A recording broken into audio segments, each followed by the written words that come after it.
चलिए, आपका जो जीएस वाला पार्ट है हो गया था, जो मॉडल पेपर दूसरा का था। हमारा रीजनिंग और मैथ्स का पार्ट बचा हुआ है, उसको आज कर लेते हैं। चलिए, ठीक है ना। आपको ये सारे क्वेश्चन जो है आपके जो व्यापम का जो सिलेबस है, कांस्टेबल का जो सिलेबस है, उसके अकॉर्डिंग है। एक एक करके डील करते हैं, कैसे अप्रोच करना है, कैसे सॉल्व करना है, सारी चीजें एक एक करके देख। चलिए, पहला क्वेश्चन बोल रहा है कि x/5 is equal to y/6 is equal to z/11 हो तो x plus y plus z divide by z का मान ज्ञात कीजिए। ठीक है ना। एक हमें इक्वेशन समानुपात, जब अनुपात और समानुपात पढ़ते हैं ना, रेशियो प्रपोर्शन पढ़ते हैं, तो वहां पे ऐसे क्वेश्चन मिलता है। ठीक है, जब तीनों एंटिटी क्या हो, बराबर हो, तो इसमें कुछ नहीं करना रहता है। क्या ले सकते हो, कांस्टेंट ले सकते हो। अगर कांस्टेंट ले सकते हो तो एक सभी तो बराबर होगा, चारों बराबर होगा, तो x/5 बराबर किसके होगा, के होगा। वैसे ही मेरा y/6 किसके बराबर होगा, के बराबर होगा। वैसे ही z/11 किसके बराबर होगा, ये भी के बराबर होगा। तो इसका मतलब मैं x का वैल्यू अगर निकालूं तो 5k होगा, और अगर y का वैल्यू निकालूं तो 6k हो जाएगा, और z का वैल्यू निकालूं तो 11k हो जाएगा। और तीनों जब रेशियो में है तो ऑब्वियस सी बात है, k का वैल्यू मैं 1 लूं, 2 लूं, 3 लूं, 4 लूं, कुछ भी ले सकता हूं। मेरा जो रेशियो है, रेशियो में कोई भी चेंजेस नहीं आएगा। ठीक है ना। चल, तो हमें क्या निकालना है, x plus y plus z का z/z निकालना। तो अगर मैं x की जगह क्या लिखूं, 5k लिख दिया भैया 5k, प्लस y की जगह मैं कितना लिखूं, 6k लिखूं, 6k लिख दिया। और z की जगह मैं कितना लिखूं, 11k लिखूं। z की जगह मैं अगर 11k लिखूं, और डिवाइडेड बाई कितना है, z है तो मतलब कितना, 11k। ठीक है ना। तो यहाँ से पूरे से k कॉमन निकालो, k कट जाएगा। अगर मैं पूरे को ऐड करूं, ठीक है ना, अगर मैं पूरे को ऐड करूं कितने बराबर आएगा, 22 बराबर आएगा। 6 प्लस 5 11, 11 प्लस 11 22 डिवाइडेड बाई 11। ठीक है, 22 डिवाइडेड बाई 11, इसका मतलब है 11 1 11, 11 2 2 22। ठीक है ना। कितना आ जाएगा हमारा आंसर हमारा आ जाएगा 2। ठीक है ना। चलिए, अगला क्वेश्चन देखते हैं 52 नंबर का। देखिए, थोड़ा सा साउंड इश्यू हो सकता है, तो जब वीडियो आप देखिएगा तो ईयरफोन लगा लीजिएगा एक बार। ठीक है ना। चलिए, देखते हैं कि किसी निश्चित कूट भाषा में सेटिंग को लिखा जाता है। सेटिंग के लिए कोडिंग दिया हुआ है, TVWXNTN के रूप में लिखा जाता है। तो हमें सर्टन जो है ना, सर्टन का उसके लिए क्या निकालना है, कोडिंग निकालना। देखिए, जैसा इसका रिलेशन इसके साथ होगा, वैसे इसका रिलेशन हमें देखना है। जो 4 ऑप्शन है उसमें से देखना है। चलिए, देखते हैं कि एस से हमें कहां जाना है, टी से जाना है। तो एस से टी जाना है, तो नेक्स्ट लेटर ही लिखा हुआ, इसके बाद टी आता है। दूसरा देखते हैं ई के बाद क्या लिखा है, ई का कोडिंग क्या दिया है, जी। ई के बाद एफ जो लेटर है ना, एफ लेटर छोड़ के क्या लिखा है, जी। इसका मतलब है एक छोड़ के, पहले में कोई गैप नहीं था, पहले वाले में कोई गैप नहीं था, दूसरे में एक लेटर छोड़ के लिखा हुआ। अगर मैं तीसरा देखूं, टी के बाद क्या है, यू भी। ठीक है ना। तो 2 लेटर छोड़ के, वैसे क्या है, 0 लेटर छोड़ के, 1 लेटर छोड़ के, 2 लेटर छोड़ के, 3 लेटर छोड़ के, 4 लेटर छोड़ के, ऐसे करके सॉल्व किया। आप चाहो तो आप प्लेस वैल्यू से भी बना सकते हो, सभी का प्लेस वैल्यू लिखो, यहाँ पे प्लेस वैल्यू लिखो, +2 हुआ, +3 हुआ, +4 हुआ, वैसे भी बना सकते हो, कोई दिक्कत उसमें भी नहीं। चलिए, देखते हैं। अब उसे वही हिसाब से हमें इसको देखना है। सी है, सी के बाद एस के बाद टी था, मतलब जस्ट नेक्स्ट लेटर था। नेक्स्ट लेटर सी का नेक्स्ट लेटर क्या आएगा, डी। सी का नेक्स्ट लेटर आएगा डी। हमारा ऑप्शन जो है डी से स्टार्ट होना चाहिए।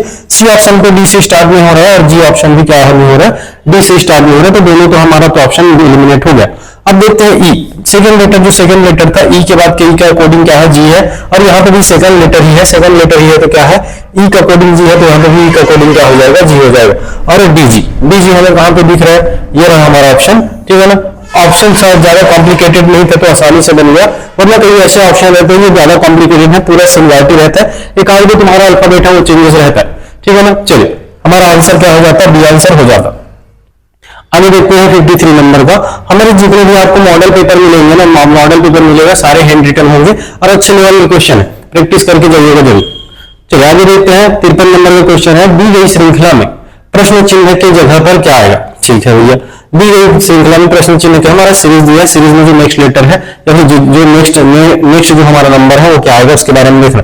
चलिए, देखते हैं कि अगर मैं इसको देखूं तो कुछ क्यूब या फिर स्क्वायर के आसपास दिख रहा है। ये भी मेरा क्यूब या फिर स्क्वायर के आसपास दिख रहा है, ये भी क्यूब या फिर स्क्वायर के आसपास दिख रहा है, और ये भी क्यूब के आसपास दिख रहा है। चलिए, देखते हैं कि अगर मैं 2 का देखूं, 2 कैसे जा सकता हूं, 1 का क्यूब प्लस 1।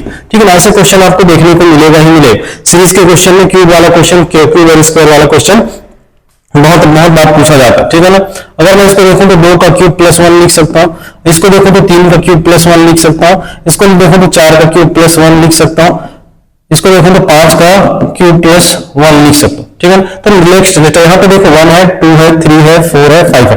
तो नेक्स्ट लेटर शुड बी कि क्या है 6 का क्यूब प्लस 1, ठीक है ना। कि अगला जो तुम्हारा अगला जो नंबर होगा वो क्या होगा 6 का क्यूब प्लस 1। 6 का क्यूब कितना होता है 216, 216 में जोड़े कितना आएगा 217। हमारा ऑप्शन कौन सा ऑप्शन सही हो जाता, ये ऑप्शन हमारा सही हो जाता, ये ऑप्शन क्या हो जाता हमारा सही हो जाता। चलिए अगला क्वेश्चन हमारा 54 नंबर का बोला, 54 नंबर का बोल रहा है कि एक परिवार में पिता और माँ की औसत आयु, हमारे परिवार में क्या है, परिवार जो है परिवार में पिता और माँ की आयु दिया हुआ है, पिता और माँ की आयु दिया है।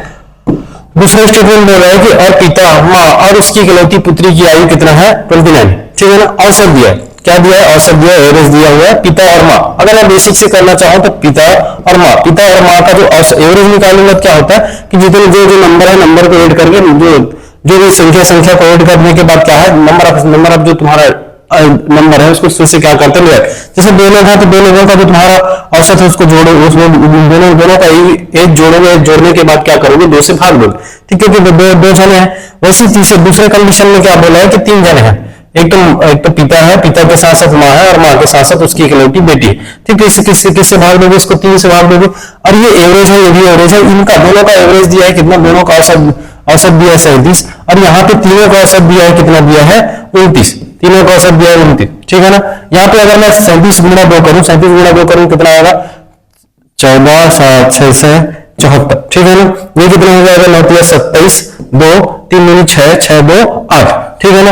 ये 74 ये 87। अगर मैं दोनों को ऐड करूं, पिता और माँ का एज को अगर मैं ऐड करूं तो 74 हो रहा है, और मैं पिता, माँ और बेटी तीनों का एज ऐड करूं कितना हो रहा है 84 हो रहा है। 74 से 84 चला गया, तो जो दोनों में डिफरेंस होगा ऑब्वियस सी बात है किसका होगा, उनकी बेटी का होगा, क्योंकि माता पिता यहाँ पर है, माता पिता यहाँ एक्स्ट्रा क्या है हमारा बेटी है यहाँ पे। तो जो तुम्हारा दोनों का डिफरेंस होगा किसके बराबर होगा, जो उनकी बेटी है बेटी के एज के बराबर होगा। अगर मैं 87 और 74 का डिफरेंस निकालूं कितना आएगा 13, कितना आएगा 13, ठीक है ना।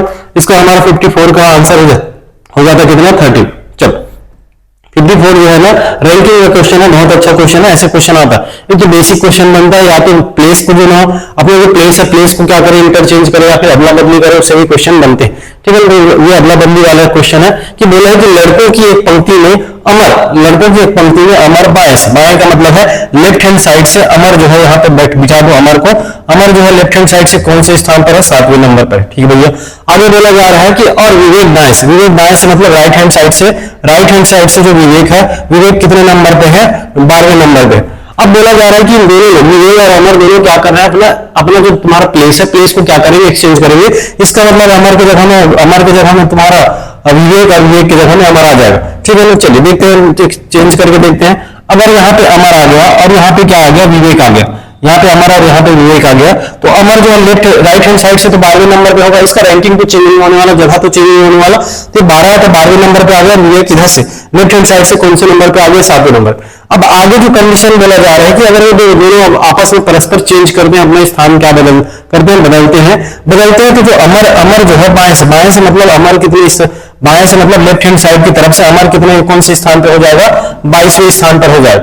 और जब भी आप रैंकिंग करते हो किसी एक व्यक्ति का लेफ्ट और राइट दोनों तरफ से रैंक या फिर पोजीशन स्थिति उसका पता होना चाहिए। उसके बाद हम क्या निकाल सकते हैं, टोटल निकाल सकते हैं, ठीक है। टोटल निकाल सकते हैं किसमें, जो तुम्हारा पंक्ति है जो रो है रो या फिर पंक्ति जहां जिसमें भी बैठे हैं उसमें टोटल हमारा जो लोग हैं जितने लोग बैठे हैं उसका हम कैलकुलेट कर सकते हैं। जैसे बोला ये विवेक है सॉरी अमर है, अमर इधर से लेफ्ट हैंड साइड से कौन से स्थान पे हो गया 22वें स्थान पर, राइट हैंड साइड से कौन से स्थान पे हो गया 12वें स्थान पर। इसका मतलब ये जो तुम्हारा अमर है, अमर का लेफ्ट और राइट दोनों तरफ से हमें रैंक पता चल गया। अब जब दोनों तरफ से रैंक पता चल गया तो ऑब्वियस सी बात है हम क्या कर सकते हैं, इसका जो इस पंक्ति में कितने लोग बैठे हैं उसको हम कैलकुलेट कर सकते हैं। बेसिकली तुम फॉर्मूला लगाना चाहो लगा सकते हो, या फिर क्या कर सकते हो बेसिक लगा लो लेफ्ट प्लस राइट -1, ठीक है। अगर मुझे टोटल निकालना रहता है तो लेफ्ट से रैंक और राइट से रैंक उसमें एक घटाना रहता है। देखो लेफ्ट से रैंक कितना है 22 है, ठीक है भैया। राइट से रैंक कितना है 12 है, ठीक है। -1 करना है, ठीक है ना। कितना आ जाएगा ये 34 होगा, 34 में 1 माइनस करो कितना आ जा रहा है 33। तो टोटल इस पंक्ति में जो रो में कितने व्यक्ति बैठे हैं 33 व्यक्ति बैठे हैं। चलिए 55 का तो हो गया, 56 देखते हैं। इसलिए ऐसे ही आपको क्वेश्चन देखने को मिलेगा जो कांस्टेबल का पेपर दिला हुआ, और इससे आसान लेवल के रहेंगे, मॉडरेट लेवल का रहेगा, ज्यादा हाई लेवल का आपका क्वेश्चन केवल मैथ्स और रीजनिंग का नहीं रहेगा, क्योंकि 50-50 का वेटेज हो गया है जीएस और तुम्हारे मैथ्स और रीजनिंग का, तो थोड़ा सा टाइम कंज्यूमिंग होता है मैथ्स और रीजनिंग, इसके कारण जो है ज्यादा लेंथी नहीं रहेगा पेपर, आसान टाइप का तुम्हारा मैथ्स और रीजनिंग रहेगा। थोड़ा सा हो सकता है कि आपका जीएस वाला पार्ट थोड़ा सा कॉम्प्लिकेटेड रहे, बट मॉडरेट लेवल का पेपर आएगा। प्रश्न चिन्ह, अच्छा 56 नंबर का बोल रहा है कि प्रश्न चिन्ह की जगह में क्या आएगा। प्रश्न, ये आपका डायग्राम बना है, डायग्राम में देखना है कि कौन सा रूल वगैरह लगा है। यहाँ पे देखो 36 में जो 6 का स्क्वायर दिख रहा है, ये 144 पोल का स्क्वायर दिख रहा है, ठीक है ना। अगर मैं 6 का स्क्वायर देखो, ये दोनों नंबर बना के मुझे 6 बनाना है, दोनों नंबर मिला के 6 बनाना है। अगर मैं 3 और 2 का मल्टीप्लाई करूं, 2 और 3 और 2 का क्या करूं, गुणा करूं, तो 6 आएगा, और 4 और 3 का गुणा करूं तो 12 आ जाएगा। वैसे ही मैं क्या करूं, 5 और 4 का गुणा करूं 20, तो 20 का क्या करना है, मुझे स्क्वायर करना है, और 20 का स्क्वायर क्या होता है, 400 होता है। चलिए, ये हमारा 56 नंबर का आंसर हो जाता है 400, सी नंबर ऑप्शन। चलिए आगे देखते हैं, आगे बोला है कि 57, अच्छा इस 57 को क्या करना है, स्किप करना है। इसमें क्या है, क्वेश्चन ही नहीं लिखा है, नीचे जो स्टेटमेंट था वो क्वेश्चन ही नहीं लिखा है। 58 नंबर का देखते हैं। 58 नंबर में बोला जा रहा है कि एक परिवार में बी के का पिता है, ठीक है ना।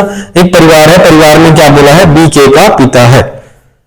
चलिए ये बनाते हैं, बी जो है किसका पिता है, के का, बी जो है के का पिता है, ठीक है ना। देखो जब वो करते हैं ना ब्लड रिलेशन पर भी बहुत सारे आपका साइन कन्वेंशन होता है, आप अपने हिसाब से यूज कर सकते हो।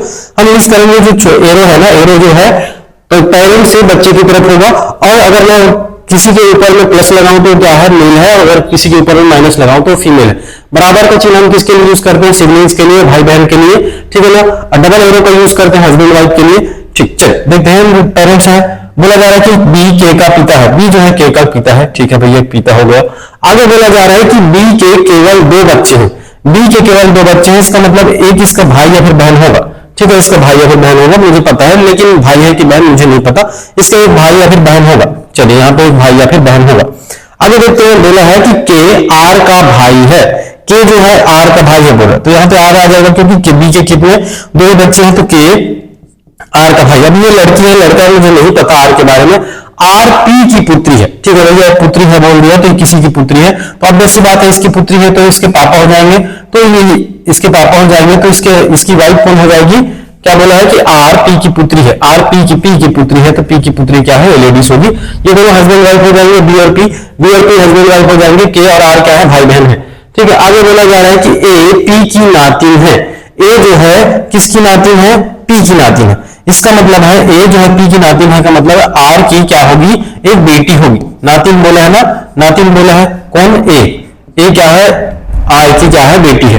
फिर बोला जा रहा है कि एस ए का पिता है, एस जो है ए का पिता है, एस जो है ए का पिता है, मतलब आर की क्या होगा, आर का क्या होगा, हस्बैंड होगा, तभी तो इसके पिता होंगे, ठीक है ना। एस जो है क्या हो जाएंगे, हस्बैंड हो जाएंगे किसके, आर के।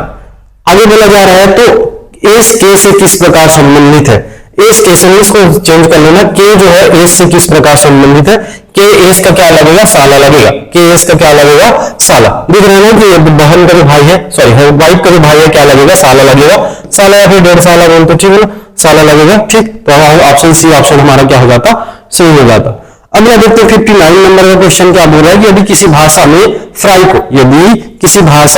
को 147 और क्रॉप को 208 के रूप में कोडित किया जाता है, तो म्यूजिक को किस प्रकार कोडित किया जाए होगा।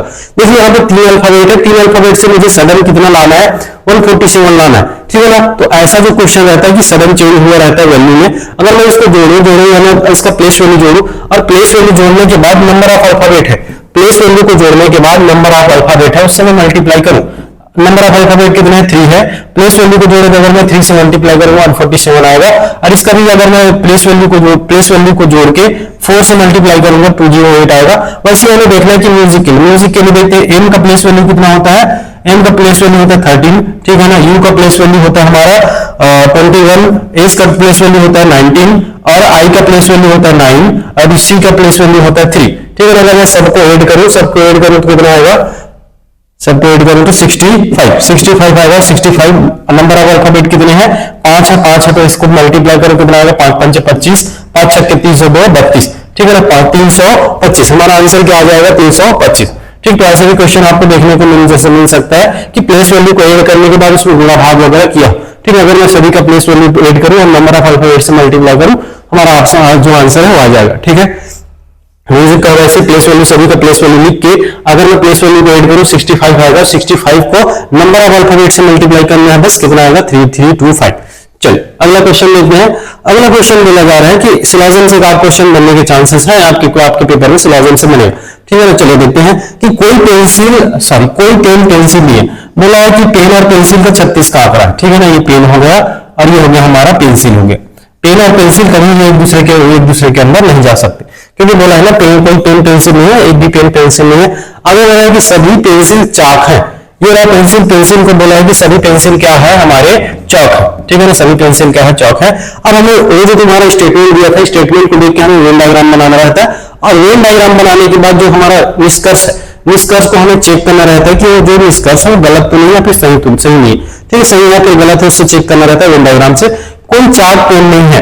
ठीक है ना, ये रहा पेन, ये रहा चौक। ठीक है ना, बोला है कि कोई चौक पेन नहीं है। ठीक है ना, कोई चौक पेन नहीं, ऐसा तो मैं बोल नहीं सकता। ठीक है ना, ये रहा चौक, ये रहा पेन। ऊपर में जब मैं ऊपर पढ़ूंगा चौक और तुम्हारा पेन का कोई रिलेशन नहीं दिया, तो मैं ये नहीं बोल सकता कि पेन और चौक आपस में नहीं मिल सकता, क्योंकि स्टेटमेंट ऊपर में जब स्टेटमेंट में देखोगे ना पेन और चौक का कोई रिलेशन नहीं दिया। ठीक है, कोई रिलेशन नहीं दिया, पेन और चौक आपस में जा सकते हैं, लेकिन इसका दुश्मनी होगा किसके साथ, पेन और पेंसिल का दुश्मनी होगा। लेकिन क्या है, चौक जो है किसमें जा सकता है, पेन में जा सकता है, पॉसिबिलिटी है। तो पॉसिबिलिटी का केस में अगर है तो ये क्या हो जाएगा, पहला स्टेटमेंट क्या हो जाएगा, गलत हो जाएगा। दूसरा बोला है कि कोई पेंसिल पेन नहीं है। ठीक है ना, बोला है कि कोई पेंसिल पेन नहीं है, कोई पेंसिल पेन नहीं है। ठीक है, तो स्टेटमेंट में बोल दिया गया था कि क्या है, कोई पेन पेंसिल नहीं है, तो यहाँ पे पेंसिल और पेन का कोई वो नहीं है, रिलेशन नहीं, तो हो गया सही। ठीक, तीसरा बोला कि कुछ चाक पेंसिल है, कुछ चौक का कुछ हिस्सा किसके पास है, पेंसिल के पास, लेकिन पूरा का पूरा पेंसिल चौक है, लेकिन पूरा का पूरा पेंसिल चौक है, लेकिन चौक का कुछ हिस्सा किसके पास है, पेंसिल के पास है। तो तीसरा भी स्टेटमेंट क्या हो गया, सही हो गया। तो हमारा स्टेटमेंट निष्कर्ष 2 और निष्कर्ष 3 क्या कर रहा है, अनुसरण कर रहे हैं। हमारा बी ऑप्शन क्या हो जाता, सही हो जाता है। तो बोला है कि जो केवल निष्कर्ष 2 और निष्कर्ष 3 क्या है हमारे सही। चलिए अगला क्वेश्चन लेते हैं हमारा, फिर 61 नंबर का क्वेश्चन लेते हैं। 61 नंबर का आसान सा क्वेश्चन है, सीरीज का क्वेश्चन है। ठीक है ना, बोला है कि 137, 125, 113, 101 और नेक्स्ट क्या होगा। ठीक है, अगर मैं बेसिक अगर देखना चाहूँ, अगर यहाँ पे देखना चाहूँ मैं डिफरेंस लगाऊं, अगर मैं डिफरेंस लगाऊं, यहाँ पे 12 का डिफरेंस है, यहाँ पे भी 12 का डिफरेंस है, यहाँ पर भी 12 का डिफरेंस है, अगला भी क्या होगा, 12 का डिफरेंस होगा। 12 का डिफरेंस होगा का मतलब 12 कम करो कितना आएगा, 89। कितना आएगा, 89। चलिए आगे देखते हैं, हमारा रिपीटेड सीरीज का क्वेश्चन है हमारे रीजनिंग में रिपीटेड सीरीज का क्वेश्चन। ऐसे क्वेश्चन को आप क्या कर सकते हो, सारे अल्फाबेट को गिन के इक्वली पार्ट में डिवाइड कर सकते हो, या फिर मुझे देखना रहता है कि कहाँ पे गुच्छा है। ठीक है ना, गुच्छा का मतलब कहाँ पे ज्यादा अल्फाबेट मुझे दिख रहा है। देखो मुझे 2 जगह गुच्छा दिख रहा है, तो ये जगह गुच्छा दिख रहा है, ये जगह। रिपीटेड सीरीज में क्या होता है, एक सीक्वेंस में जमा होता है। ठीक है ना, कोई ना कोई एक सीक्वेंस में जमा होता है, रिपीट होता रहता है, अपने आप को रिपीट करता रहता है। अगर मैं यहाँ पे देखूं BC, यहाँ पे BC दिया है, डबल ए दिया है, B दिया है, तो नेक्स्ट लेटर यहाँ पे क्या दिया है, C। तो हो सकता है कि नेक्स्ट अल्फाबेट क्या होगा मेरा, C हो जाए। चलो ट्राई करके तो देख सकते हैं, नेक्स्ट अल्फाबेट C। ठीक है ना, अब यहाँ पे अगर मैं C है, C के बाद A है, यहाँ पे भी C के बाद A है, यहाँ पे भी C के बाद A आ गया, तो यहाँ पे भी C के बाद A आना चाहिए, C के बाद A आना चाहिए। ठीक है ना, C के बाद A आ गया और A के बाद फिर A है, A के बाद फिर A है, फिर A के बाद फिर A है, तो क्या हो गया, डबल AB। ठीक है भैया, यहाँ पे भी ऐसे करते, A के बाद क्या है, A के बाद B है। ठीक है, A के बाद B है, C के बाद A है, C के बाद A है, और A के बाद डबल A है, डबल AB। ठीक, तो हमारा आंसर क्या हो जाता है, BACAA। कौन सा ऑप्शन में दिख रहा है, हमारा A ऑप्शन में दिख रहा है। ठीक है, तो हमारा A ऑप्शन क्या हो जाता, सही हो जाता। चलिए 63 नंबर का क्वेश्चन लेते हैं। 63 नंबर का जो क्वेश्चन है आपका डायरेक्शन से है। डायरेक्शन का क्वेश्चन है, एक आदमी पूर्व की ओर 1 किलोमीटर चलता है। चलो देखते हैं, चला के देखते हैं आदमी को पूर्व की ओर। ठीक है, बोला है कि एक आदमी पूर्व की ओर 1 किलोमीटर चलता है। ये रहा मेरा भाई पूर्व, ईस्ट डायरेक्शन में कितना किलोमीटर चल दिया, वो 1 किलोमीटर चल दिया। फिर वह दक्षिण की ओर मुड़ता है। दक्षिण की ओर का मतलब है नीचे की तरफ, उत्तर दक्षिण पूर्व पश्चिम है, नीचे की तरफ मुड़ता है। मुड़ गया भैया, ये लोग मोड़ दिए। मुड़ने के बाद क्या हो गया, वो 5 किलोमीटर चलता है, ये 5 किलोमीटर चला दिए। ठीक है, 5 किलोमीटर चला दिए। फिर से वह पूर्व की ओर मुड़ता है, पूर्व मतलब ईस्ट की ओर मुड़ गया, ईस्ट की ओर, ये रहा ईस्ट की ओर मुड़ने के बाद कितना चलता है 2 किलोमीटर चलता है। कितना किलोमीटर चलता है? 2 किलोमीटर। ये है 2 किलोमीटर चला दिए हम। ठीक है भैया। आगे बोला जा रहा है कि उसके बाद वह उत्तर की ओर मतलब ऊपर की तरफ मुड़ता है। कितना किलोमीटर चलता है? 9 किलोमीटर चलता है। टोटल ये रहा, हम 9 किलोमीटर इसको चला दिए। कितना किलोमीटर? 9 किलोमीटर क्या कह दिया हमको? चला दिए। ठीक है। फिर बोला है कि अब वह क्या बोल रहा है कि अपने शुरुआती बिंदु से कितने दूर में है। वो स्टार्ट कहां से किया था? यहां से स्टार्ट किया था। एंड कहां पे किया? यहाँ पे। इसका मतलब मुझे ये डिस्टेंस चाहिए। ठीक है ना, शॉर्टेस्ट डिस्टेंस चाहिए। तो मुझे देखना पड़ेगा कि अब मैं कैसे निकाल सकता हूँ। ठीक, कैसे निकाल सकता हूँ? अगर मैं ये नीचे वाला देखूं, ये 2 है, तो ये वाला जो है ना, यहां से लेके यहां तक 2 हो जाएगा भैया। ठीक है ना, ये 2 हो जाएगा। फिर ठीक है, 2 है। अब देखो ये पूरा का पूरा 5 है, ये तो पूरा का पूरा 5 है, बट यहाँ पे देखो ये पूरा 9 है, तो जितना ये 5 है उतना ही तो ये भी तो 5 होगा। ठीक है ना, अगर ये 5 है, ये 5 है, तो ये भी 5 होगा। ठीक भैया, ये 5 हो गया। तो ये बचा हुआ जो 9 था, ये बचा हुआ कितना हो जाएगा? 4 हो जाएगा। 1 और 2 ये टोटल कितना हो गया? ये यहां से लेके यहां तक, यहां से यहां तक लेके 3 हो गया। इसका मतलब ये 3 है, ये 4 है। हम पाइथागोरस लगा सकते हैं या फिर ट्रिपलेट्स देख सकते हो। 3 और 4 के ट्रिपलेट्स कितना होता है? 5 होता है। तो हमारा आंसर कितना हो जाता है? 5। ठीक है ना, पाइथागोरस लगा सकते हो, 5 आएगा आंसर। चलो, निम्न में से कौन सा अलग पद है? निम्न में से कौन सा अलग पद है? ई के बाद जस्ट अगला लेटर लिखा है एक के बाद जी एच को छोड़ के आई लिखा है। ठीक है ना, आई के बाद जे के एल एम 4 लेटर छोड़ के लिखा है। ठीक, यहाँ पे 0 लेटर, यहाँ पे 2 लेटर, 4 लेटर, यहाँ पे 6 लेटर छोड़ के लिखा है यू। ठीक है ना, अगला लेटर हमारा 8 लेटर छोड़ के लिखा होगा। 8 लेटर छोड़ के लिखा होगा, तो यू कहा? यू के लिए हमारे लिए कितना? 21 और 8, 21 8 कितना हो जाएगा? 21 और 8 हमारा हो जाएगा और 29। ठीक है ना, 21 8 29 36 लेटर होते हैं। 36, ठीक है ना, 26 लेटर होते हैं। तीसरा कौन सा आ जाएगा फिर हमारा? ठीक, तीसरा लेटर को क्या होता है हमारा? सी होता है। ऑप्शन नहीं दिया है। ठीक है ना, ऑप्शन नहीं दिया है। इसको क्या करना है हमें? Option C. इसको थोड़ा चेंज कर लेना, काट भी सकते हो। ठीक है, 0 का डिफरेंस, 2 का डिफरेंस, 4 का डिफरेंस, 6 का डिफरेंस, 8 का डिफरेंस होगा। अगला 8 का डिफरेंस होगा, तो यू के लिए हमारा कोडिंग होता है 21 21 के बाद 8, अगला लेटर 8 छोड़ के होगा। 8 छोड़ के होगा मतलब 9। अच्छा, चौथा लेटर होगा तो ऑप्शन आ जाएगा हमारा डी आएगा। ठीक है ना, चौथा लेटर होगा, क्यों चौथा लेटर होगा? ठीक, तो 9 जोड़ना था तो 30 आ जाता तो चौथा लेटर कौन सा आता? हमारा डी। ऑप्शन में दिया ही नहीं था, कौन सा क्या आता है हमारा आंसर? डी। ठीक है ना, अगर प्लेस वैल्यू से बना सकते हो इसको, प्लेस वैल्यू से बनाओगे बड़ा आसानी से बनेगा। देख लेना कि यहाँ पे 0 लेटर छोड़ के लिखा है, 2 लेटर, 4 लेटर, 6 लेटर, 8 लेटर। ठीक है ना, अगला अगर लिखा रहता तो 10 लेटर छोड़ के लिखा रहता, 11 लेटर। ठीक, चल आगे देखते हैं।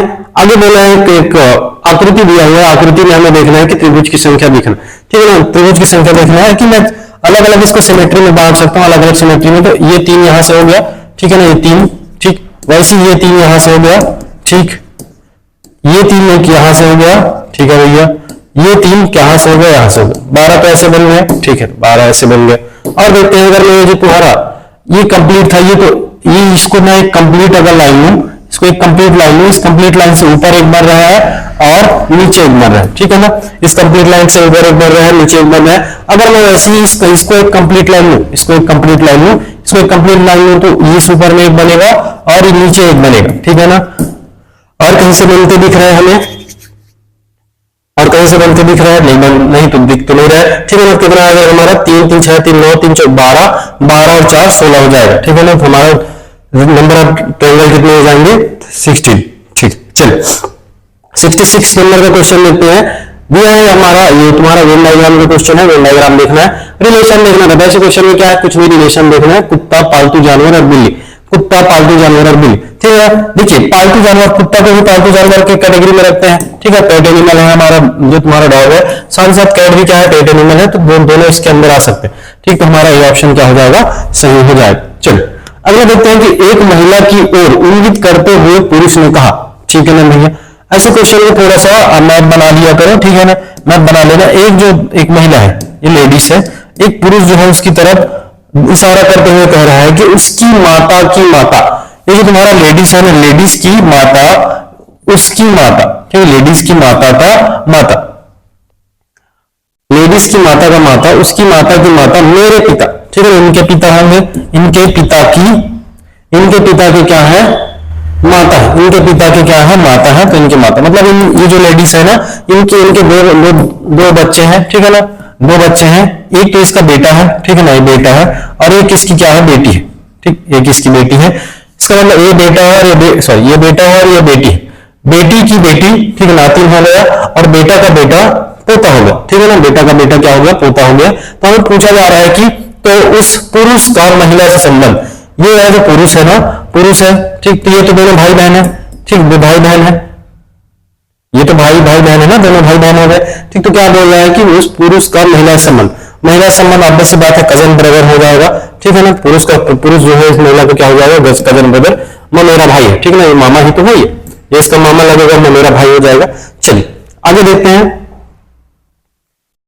अच्छा, विषम चुनिए, हमें देखना है कि विषम क्या है, विषम क्या है देखना है। अगर मैं इनका डिफरेंस देखने जाऊं, अगर मैं इनका डिफरेंस देखने जाऊं, अगर मल्टीप्लाई, तो मल्टीप्लाई वाला सीरीज तो दिख नहीं रहा है मुझे, एक ही सीरीज दिख रहा है किसका, डिफरेंस का। अगर मैं डिफरेंस देखने जाऊं, यहाँ पे डिफरेंस कितने का, एक का, यहाँ पे अगर मैं डिफरेंस देखने जाऊं कितने का डिफरेंस, 4 का है, ठीक है भैया। यहाँ पे डिफरेंस कितने का है, 9 का है, ठीक है भैया। आगे देखते हैं, आगे डिफरेंस कितने का दिख रहा है मुझे, 15 का दिख रहा है, ठीक है भैया, 15 का।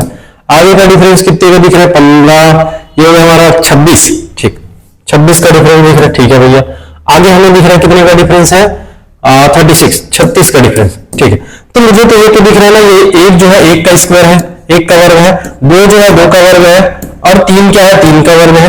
तो अगला जो होना चाहिए था 4 का वर्ग होना चाहिए था, बट यहाँ पे तो 15 है, 15 तो 4 का वर्ग है नहीं, 15 तो 4 का वर्ग नहीं, 4 का वर्ग होना चाहिए था, तो यहाँ कितना होना चाहिए था, यहाँ पे 16 होना चाहिए था, 16 होना चाहिए था। तो इसका मतलब ये हमारा क्या है, विषम। अगर यहाँ पे 46 लिखता तो ये तो 16 होता है, ये 25 होता, फिर सीरीज फॉलो कर देता, ठीक। तो हमारा कौन सा आंसर सही हो जाएगा, 45 विषम क्या है, ये सीरीज है, सीरीज को फॉलो नहीं कर रहा है कौन, 45।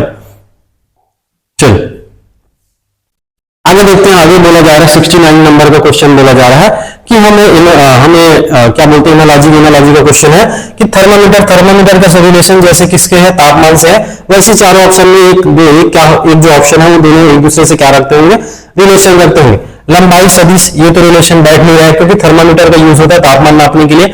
मिलीमीटर पैमाना, ये नहीं बैठ रहा है। कुछ सौर ऊर्जा, सूर्य, ये भी नहीं बैठ रहा है। हमें एक ही ऑप्शन बच गया हमारा, कार्डियोग्राफ, हृदय गति के नापने के लिए किसका यूज करते हैं, कार्डियोग्राफ का यूज करते हैं। चलिए अंग्रेजी वर्णमाला में 70 नंबर का क्वेश्चन लेते हैं। अंग्रेजी वर्णमाला में आपके बाएं से का मतलब मेरा, मैं अगर रीड कर रहा हूं, सामने अगर मेरा वर्णमाला लिखा है, ठीक है ना, अल्फाबेटिकल सीरीज लिखा है, तो मेरा 15वां नंबर का 15वां अक्षर, ठीक है ना, 15वें अक्षर के दाएं, अगर मैं 15वां अक्षर, ये रहा 15वां अक्षर कौन सा होगा, ओ, ठीक है ना, 15वां अक्षर ओ के 8वें दाएं, ये जो ओ है ना, ओ के दाएं कौन सा होगा, ये हो गया दाएं इसका, ठीक है, दाएं ओ का दाएं, सॉरी ओ का दाएं कितना हो जाएगा, इधर हो जाएगा, राइट हैंड साइड ओ का दाएं 8वां का मतलब 15 कितना, 23वें नंबर के अल्फाबेट पे आ गए, ठीक है ना। देखिए ये जो 15 बोला है ना, मेरे क्या बोला है, मेरे बाएं का मतलब मेरे लेफ्ट हैंड साइड में 15वें नंबर से कौन आएगा, मेरा ओ आएगा। अब बोला है कि ओ के दाएं का मतलब ओ का राइट हैंड साइड मतलब 8वां डिजिट, 8वां जो अल्फाबेट है, 8वां अल्फाबेट, इसका मतलब अगर लेफ्ट हैंड साइड से देखो तो 15 8 कितना हो गया, 23वां अल्फाबेट पे आ गया मैं, ठीक है, 23वां अल्फाबेट पे आ गया कि बाएं 16वां अक्षर क्या है, ये 23वां अल्फाबेट है, 23वां अल्फाबेट के बाएं का मतलब लेफ्ट हैंड साइड का मतलब है, लेफ्ट हैंड साइड का मतलब 16, इसमें माइनस करो, 16 माइनस करो कितना आएगा, हमारा आ गया 7वां अल्फाबेट कौन सा है, 7वां अल्फाबेट पूरा अल्फाबेट का सीरीज में कौन सा है, जी है, तो हमारा आंसर क्या आ जाता, जी आ गया, ठीक है ना। चलो आगे बोला है कि आगे का क्वेश्चन बोल रहे हैं हमें कि वर्ष 1997 में गणतंत्र दिवस रविवार के दिन मनाया गया था, तो स्वतंत्रता दिवस किस दिन मनाया गया होगा, ठीक है भाई। 1997 बोला तो लीप ईयर है नहीं, तो नॉर्मल ईयर, ऑर्डिनरी ईयर है, तो हमारा ये फरवरी होगा, फरवरी कितने दिन का होगा, 28 दिन का होगा। चलिए हमारा जो जनवरी कितने दिन का महीना होता है, 30 दिन का महीना होता है। 30 दिन में तो हमारा 26 दिन तो निकल गया, 26वां दिन क्या था, हमारा रविवार था, तो बचा हुआ कितने दिन है, 5 दिन बचा हुआ, 5 दिन बचा हुआ भैया, ठीक है, 5 दिन बचा हुआ। फरवरी जो है, फरवरी 28 का होता है, और 28 को अगर मैं 7 से भाग दूं, क्योंकि जो तुम्हारा देश है ना, देश 7वें दिन अपने आप को रिपीट करता है, अगर मैं 28 को 7 से भागूं, ये तो जनवरी क्या हो गया, अगर मैं फेब का लिखूं तो फरवरी का लिखूं तो क्या हो जाएगा, 28 को 7 से भाग दो, 0 क्यों लिख रहा हूं, ये जो है शेषफल है, ठीक है ना, ये जो सारी चीज लिख रहा हूं वो क्या है, शेषफल। फरवरी का हो गया, मार्च, मार्च कितने का महीना होगा, 31 का होगा, 31 का होगा तो मतलब 3 + 3 ऑड डे कितना आएगा, +3। फिर ये हो गया मार्च, मार्च के बाद अप्रैल, अप्रैल का +2, ठीक है ना, अप्रैल, अप्रैल के बाद आएगा मई, मई का क्या होगा, +3, ठीक है, मई, जून, जून का कितना होगा, +2, जुलाई का +3, ठीक है ना, ये हो गया जून, ये हो गया जुलाई। और अगस्त, अगस्त का हमें कितने दिन तक जाना है, 15 दिन तक जाना है, क्योंकि 15 अगस्त को क्या बोलते हैं, स्वतंत्रता दिवस। 15 दिन तक जाना है, मतलब 15 में अगर मैं 15 को 7 से भाग दूं तो ऑड डे कितना आएगा, +1 आएगा, ठीक है ना, एक आएगा, एक बचेगा ना शेष पर।